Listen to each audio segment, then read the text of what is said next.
All right, so a lot of guys are asking, how do I make it become physical when I'm with a girl, and if I'm talking to her and I really want to make that physical connection? It seems like we're flirting a lot, but maybe at some point the conversation just sort of dies and it just doesn't do anything. You're kind of done.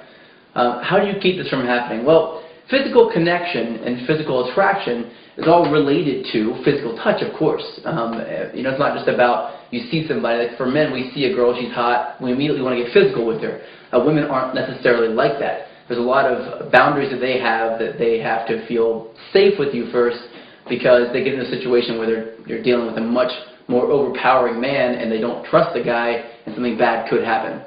So in order to build that physical trust, we have to touch from the moment we meet a woman. So as soon as you meet her, you want to touch, but not in a creepy way. And the way that you do that is when you first meet somebody, you're only touching areas that are acceptable to strangers. Shoulders are good. Sometimes a little bit lower in the arm is fine. Sort of like a palm on the back, upper back, not lower back yet. Now you can break these rules, of course, but when you do, you're going to speed up the escalation, the physical escalation, and you may push beyond her boundaries. She may be upset. She may pull back. It's up to you, and you can gauge that as you go. But ultimately, in the beginning, if you want to be safe while you're flirting and having fun, in the very beginning when you first meet her, you have to just show her that you're the kind of guy that does touch everyone. Now, in that friendly kind of way, that pat on the back, arm on the shoulder kind of thing, you do need to touch everyone. If she sees you just doing it to her, then she's going to be like, well, this guy obviously just wants to get me in bed, and that's why he's touching me so much. And she will be instantly turned off. Most likely, she might not. Obviously, if she isn't, then you're good, But if you want to play it safe and you want to know what you're doing, then you have to pay attention to these rules and try to break them as much as possible. So touch in the areas that are acceptable for most people and touch everyone often.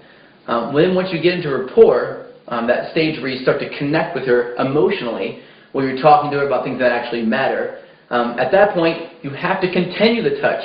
So many guys just drop the touch at that point and they sort of make distance. For someone sits on that side and I sit on this side, and then I kind of can't communicate anymore my touch because they're sitting across from me. It's important that whenever you get to the stage of rapport, you are touching still. You're moving down to lower in the arms and you're touching for a longer period of time. In the beginning, you want to touch for no longer than 3 seconds. 3 seconds max. 1, 2, 3. Take your hand off. Move it to a different spot. And don't look at your hand when you touch either. So you're going to touch, and when you get into rapport, you're going to touch for longer, sometimes 8 seconds, 5 or 8 seconds. Keep your hand lingering for a little bit longer, and other comfortable areas, her hands.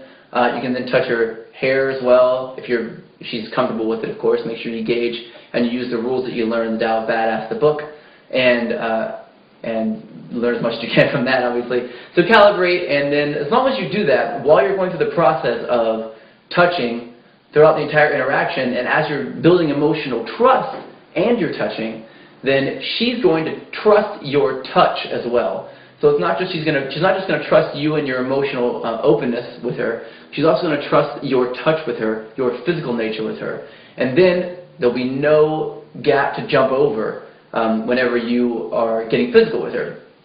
So if you're with a girl, you haven't touched her at all, and you're like, oh, how do I get physical? One way you can tell if she wants to kiss you is to do what's called triangulation.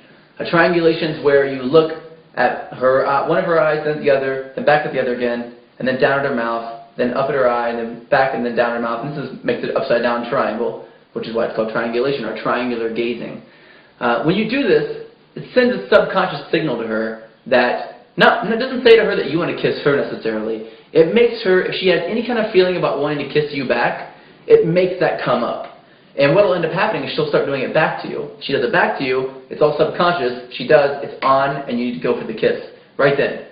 That's important. And you can even say, what I used to say is, it's okay. And she would say, what do you mean it's okay? What are you talking about? And I would say, well, it's okay, you can kiss me, I want to kiss you too. And then go for it. That way you can tell immediately if that happens, for sure she wants to. If it doesn't happen, then you can bounce back and you can keep on continuing to build attraction as well. Read more, of course, at theTaoofBadass.com and buy my book. Fantastic book. It's got everything I know in it. It's got $1,500 worth per day of information, and there were 5 days total worth of information. So it's a lot of information and very valuable.